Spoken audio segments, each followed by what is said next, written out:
사고로 아들을 떠나보낸 지 2년째 되던 봄날, 낯선 사람에게서 한 통의 편지가 도착했다.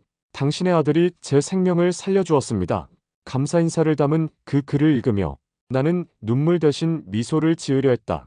하지만 봉투에 적힌 보낸 이의 이름을 보는 순간 내 심장은 멈춰섰다. 그는 우리 아들의 죽음을 만든 바로 그 아이였다. 아들이 떠난 지 2년. 그 시간 동안 나는 매일 밤 같은 자리에 앉아 있었다.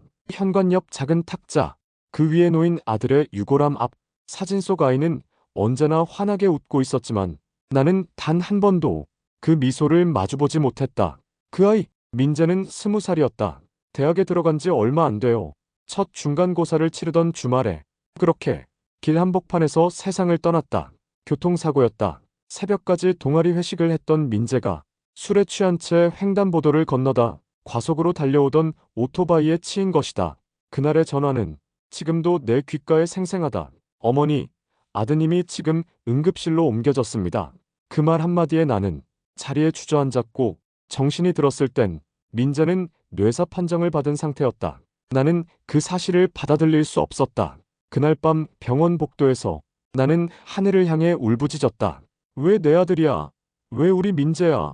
남편은 그때 이미 세상을 떠난 지 7년이 된 터라 내 옆엔 나 하나뿐이었다. 의사 선생님은 조심스럽게 말했다. 어머니, 혹시 장기기증에 대해 생각해 보신 적 있으신가요? 나는 처음엔 화를 냈다. 내 아들이 죽었는데 이제 와서 몸까지 내놓으라고요? 하지만 의사는 조용히 차분히 설명했다. 민재군의 상태는 더 이상 회복이 어렵습니다. 그의 심장, 폐, 간, 각막은 다른 사람에게 생명을 줄 수 있습니다.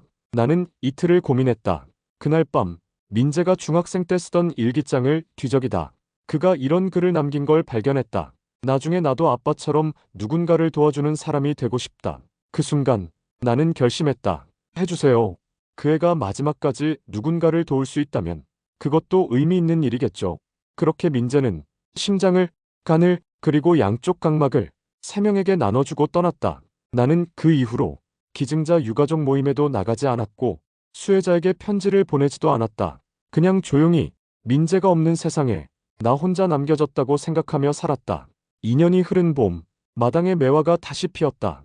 그날은 특별한 날도 아니었는데 우체통에 흰 봉투 하나가 꽂혀 있었다. 아무런 로고도 없고 발신 주소도 적혀 있지 않았다.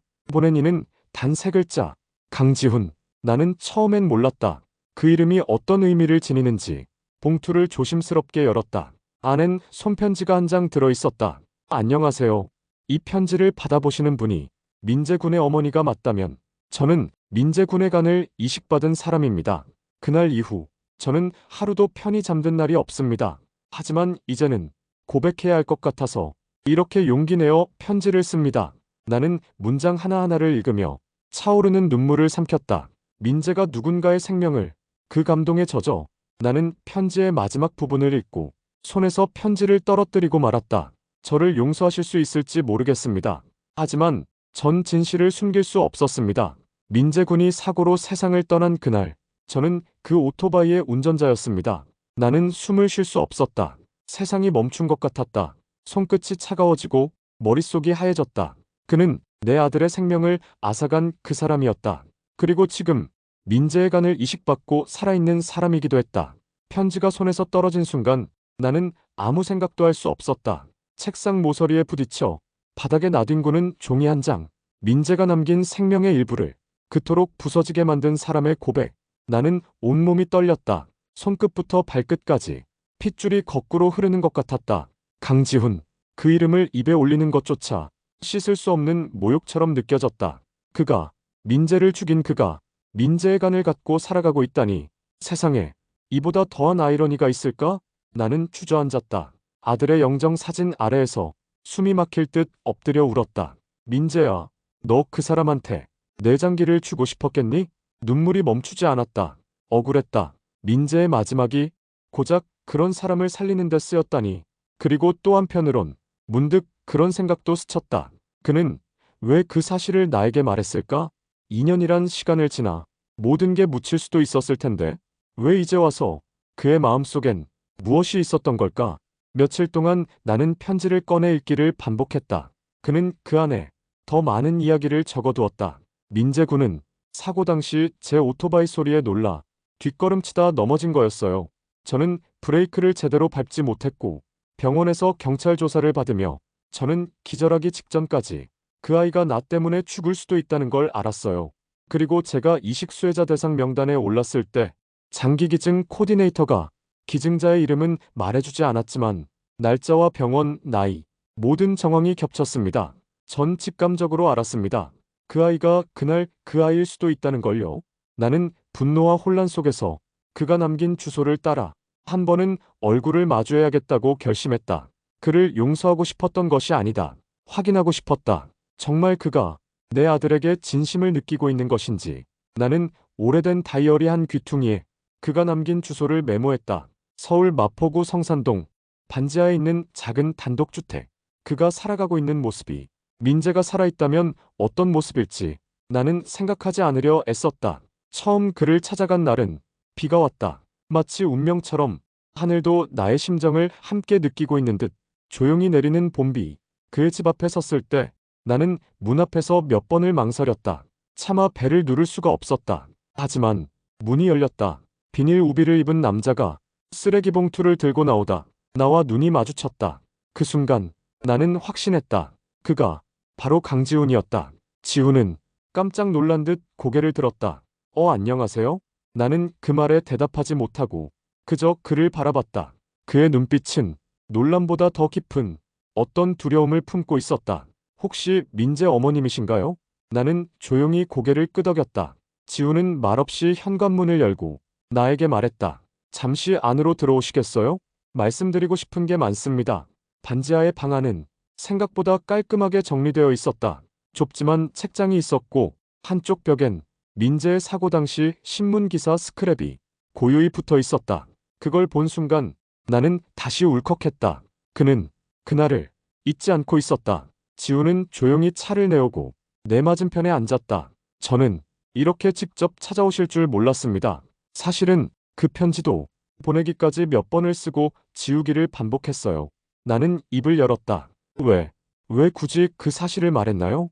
지훈은 잠시 침묵한 뒤 이야기를 꺼냈다. 민재 형, 아니 민재 군을 그날 내가 치지 않았다면 그는 아직 살아있었겠죠. 매일 꿈에 나왔어요. 제가 운전하던 오토바이에 민재가 쓰러지던 장면, 제가 살고 있다는 게 너무 죄스럽더라고요. 근데 제 몸에 들어온 간이 저를 살렸고 그 간이 민재 군 것이라는 확신이 들었을 때 전 미쳐버릴 것 같았어요. 나는 아무 말도 하지 못했다. 지우는 떨리는 손으로 가슴을 짚으며 말했다. 제가 지금 살아있다는 게 감사하면서도 그보다 더 고통스럽습니다. 그래서 어머님께 사죄하고 싶었어요. 단 한 번이라도 제 진심을 말하고 싶었어요. 그는 고개를 들지 못했다.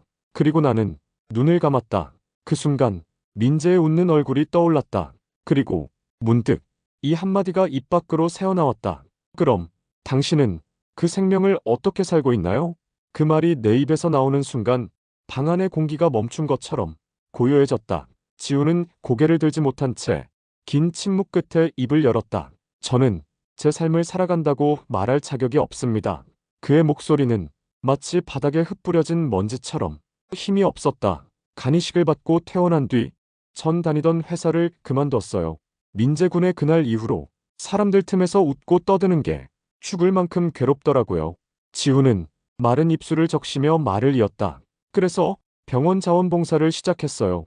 중환자실 옆에서 간병인 보조 같은 걸 하면서 매일 환자들 얼굴을 봅니다. 나는 그제야 그가 말하려 했던 살아내는 방식을 조금 이해할 수 있을 것 같았다. 그는 삶이란 단어 앞에서 자신이 차지할 자리를 끝없이 되묻고 있었던 것이다. 나는 그날 밤 집으로 돌아오지 못했다. 마포구의 허름한 모텔에 방을 잡고 창가에 앉아 내가 지금 무엇을 하고 있는 건지 한참을 생각했다. 민재는 죽었다. 그 아이의 심장은 다른 누군가의 가슴 속에서 뛰고 있고 그의 간은 자신을 죽게 만든 사람의 생명을 지탱하고 있다. 이건 운명일까? 신의 장난일까? 나는 종일 그 편지 원본을 꺼냈다 접었다를 반복하며 민재의 흔적을 더듬듯 문장 하나하나를 다시 읽었다. 며칠 후 지훈이 나를 다시 찾아왔다. 손에는 작은 도시락 2개와 조심스럽게 싸온 약봉투가 들려 있었다. 이건 제가 요양병원에서 아는 간병인 할머니께 배운 축이에요. 어머님 속이 안 좋으실 것 같아서 나는 말없이 그를 바라봤다. 정확히 말하자면 그를 보는 게 아니라 그의 가슴 아래 어딘가에 민재가 남긴 흔적이 있다는 사실을 내 눈으로 확인하고 싶었던 것 같다. 그간이 정말 살아있는지, 그 사람에게 어떤 의미로 남아있는지. 지우는 그날 민재의 묘소에 가고 싶다고 했다. 처음에는 거절했다. 하지만 그가 작은 가방을 메고 손에는 흰 국화한 다발을 꼭 쥔 모습을 보자 나는 결국 허락했다. 묘소에 도착했을 때 그는 무릎을 꿇고 한참을 울었다. 말도 없이, 소리도 없이, 그냥 어깨만 떨릴 뿐이었다. 그가 손바닥을 펴 묘비에 얹으며 말했다. 민재군, 죄송합니다. 이 생명을 그냥 쓰지 않겠습니다. 당신의 몫까지 살아내겠습니다. 나는 더는 말리지 않았다. 민재가 그를 어떤 방식으로든 용서했다면 그것만으로도 내가 할 수 있는 몫이 줄어드는 것 같았다. 며칠 뒤 나는 민재의 유품을 정리하다가 작은 스케치북 하나를 발견했다. 그 안에는 민재가 어릴 적부터 가끔씩 끄적이던 시와 그림들이 있었다. 그 중 하나에 이런 문장이 적혀 있었다. 누군가의 마지막이 누군가의 시작이 된다면 그건 눈물 속에서도 의미가 있을 거야. 나는 그걸 보고 한참을 울었다. 민재는 자신의 삶이 끝난 이후를 어렴풋이 상상하고 있었던 걸까? 그리고 그가 상상한 그 시작이 설령 죄를 지은 이의 삶이라도 괜찮다고 말해줄 수 있을까? 지우는 이후 병원 자원봉사를 계속 이어갔다. 그리고 장기기증재단의 기증 수혜자로서 경험담을 나누는 강연에도 나가기 시작했다.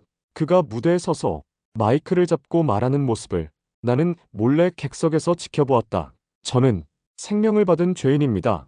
그래서 남은 인생 동안 생명을 지키는 일만 하려 합니다. 그 말에 관중들은 박수를 보냈지만 나는 눈을 떼지 못했다. 그 박수는 과연 지훈이라는 사람에게 보내진 것일까? 아니면 민재에간에 보내진 것일까? 그 질문은 여전히 내 마음 깊숙한 곳에서 답을 찾지 못한 채 머물러 있었다. 며칠 후 지훈이 조심스럽게 내게 말했다. 어머님, 혹시 민재군이 좋아하던 음악을 들을 수 있을까요? 나는 놀랐다. 그걸 어떻게? 지훈은 웃으며 말했다. 그 편지, 사실은 한 장 더 있었어요. 병원에서 코디네이터에게 써달라고 한 게 있었는데 그걸 어머님이 받으신지는 몰랐습니다. 나는 고개를 끄덕였다. 민재는 윤상에 가려진 시간 사이로를 자주 들었어요. 지훈은 핸드폰을 꺼내 그 노래를 조용히 틀었다. 그리고 그 음악이 흐르는 동안 우리는 함께 눈을 감고 민재를 기억했다. 봄은 천천히 깊어지고 있었다. 꽃잎은 이미 져버렸지만 햇살과 바람은 어딘가 부드러웠다. 지훈과 나는 예전처럼 자주 만나진 않았다. 하지만 이상하게도 그의 소식이 궁금했다. 어디서 어떻게 살고 있는지, 그가 여전히 민재의 이름을 잊지 않고 살아가고 있는지. 내 마음속에서 용서라는 단어는 아직 선명하게 정의되지 않았지만 그를 다시 원망하지는 않게 되었다. 그건 민재가 내게 준 마지막 숙제 같았다. 나는 어느 날 지훈에게 전화를 걸었다. 지훈 씨, 혹시 다음 주에 시간 괜찮을까요? 같이 어디 좀 가고 싶어요. 지훈은 잠시 당황했지만 곧 대답했다. 네, 언제든지요. 우리는 민재가 좋아했던 바닷가로 가기로 했다. 그날 지훈은 새 셔츠를 입고 나타났다. 표정은 여전히 조심스럽고 몸짓은 어색했지만 예전보다 조금은 자연스러워 보였다. 기차 안에서 우리는 말이 없었다. 민재와 함께 갔던 장소, 아이 손을 잡고 파도에 발을 담갔던 기억이 자꾸만 떠올랐다. 도착한 바닷가엔 초여름의 햇살이 넘실거렸다. 바람이 부드럽게 얼굴을 스쳤고 나는 눈을 감았다. 민재는 여기서 자주 웃었어요. 파도가 밀려오면 자기 발이 어디로 가는지도 모르고 뛰어다니던 아이였죠. 지우는 조용히 고개를 끄덕였다. 제가 알게 된 민재군은 책 속 구절에서처럼 조용하고 단단한 사람이었어요. 하지만 어머님께서 들려주신 민재군은 그보다 훨씬 따뜻한 사람이네요. 나는 말없이 고개를 끄덕였다. 그리고 작은 캔 맥주 하나를 열어 민재를 위해 바다에 뿌렸다. 잘 지내지, 민재야? 바다에서 대답이 돌아올 리 없었다. 하지만 그 순간 내 어깨를 스친 바람이 어쩐지 그의 손길 같았다. 우리가 다시 서울로 돌아온 후 나는 민재의 생일을 맞이해 작은 추모식을 준비했다. 민재의 친구 몇 명, 그리고 내가 알고 지내는 이웃들 몇 사람만을 초대했다. 지훈에게도 조심스럽게 초대장을 건넸다. 편하게 오세요. 꼭 와야 하는 건 아니에요. 하지만 지훈은 시간보다 먼저 도착해 있었다. 그는 조용히 한쪽에 앉아 내가 준비한 민재의 사진들과 물건들을 바라보고 있었다. 처음 뵙는 분이신가요? 누군가가 물었고 지훈은 잠시 망설이다가 말했다. 민재 군 덕분에 다시 살아가고 있는 사람입니다.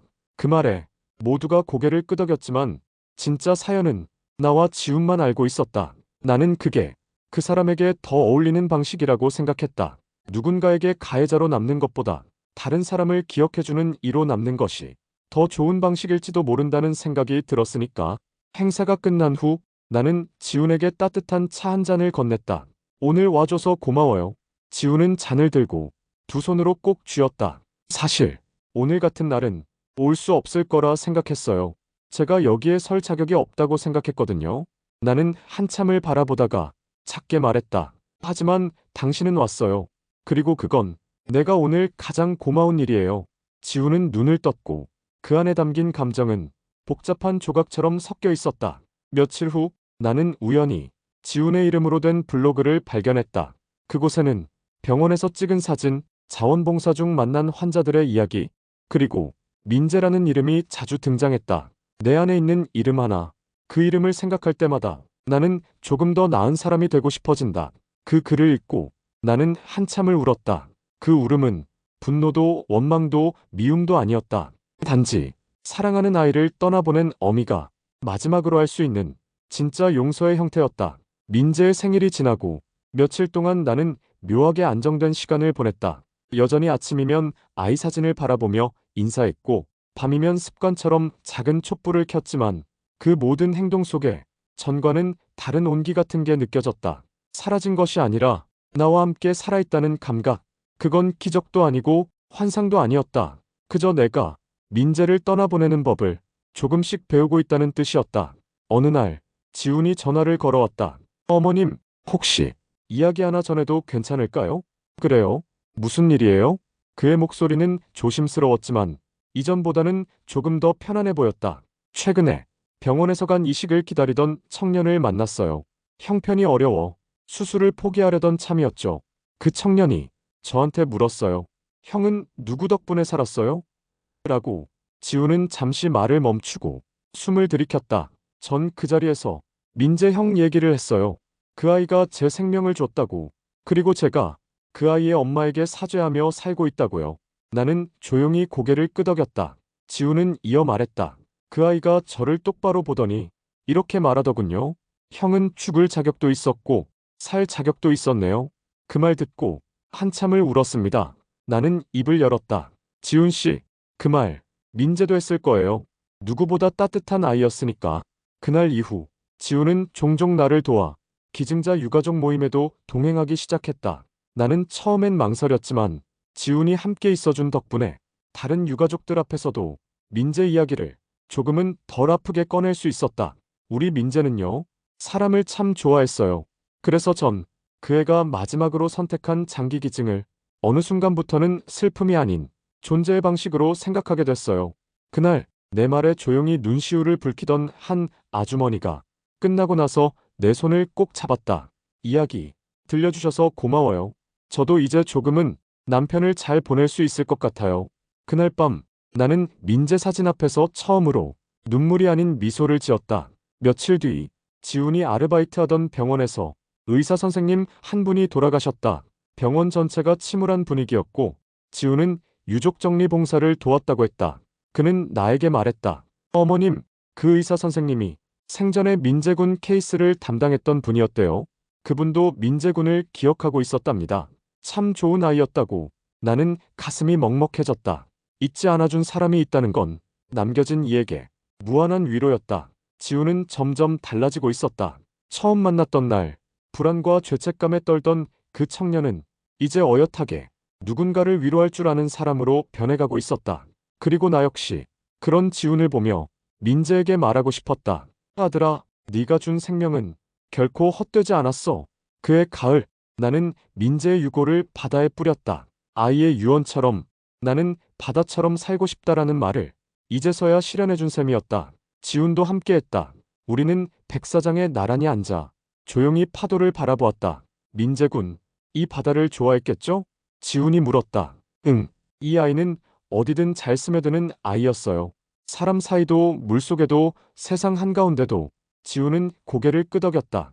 그 말은 민재를 두고 한 말이었지만 어쩌면 지훈에게도 해당되는 말이었는지도 몰랐다. 며칠 뒤 지훈에게서 작은 봉투가 도착했다.